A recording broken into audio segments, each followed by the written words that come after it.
রবের দরবারে যখনই ফরিয়াদ করবেন, সমস্ত দোয়ার ভিতরে একটা দোয়া করবেন, ইয়া রব, ও আমার আল্লাহ,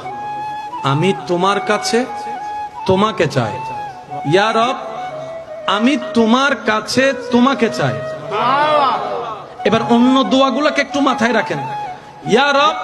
আমি তোমার কাছে ব্যবসা চাই, আমি তোমার কাছে চাকরি চাই, আমি তোমার কাছে স্বামী চাই, আমি তোমার কাছে স্ত্রী চাই, আমি তোমার কাছে সন্তান চাই, আমি তোমার কাছে ব্যবসার লাভ চাই, আমি তোমার কাছে বিদেশের ভিসা চাই, আমি তোমার কাছে এরকম 10 তলা বিল্ডিং চাই, আমি তোমার কাছে আল্লাহ বড় জ্ঞানী হতে চাই, আল্লাহ আমি তোমার কাছে জ্ঞান চাই, আল্লাহ আমি তোমার কাছে সার্টিফিকেট চাই, আল্লাহ আমি তোমার কাছে অমুককে চাই, তমুককে চাই, এটা চাই, আল্লাহ আমি তোমার কাছে আইফোন চাই, আল্লাহ আমি তোমার কাছে পালসার চাই, আমি তোমার কাছে বড় একটা ব্যবসায়ী হতে চাই, আল্লাহ আমি তোমার কাছে ডাক্তার হতে চাই, আল্লাহ আমি তোমার কাছে ইঞ্জিনিয়ার হতে চাই।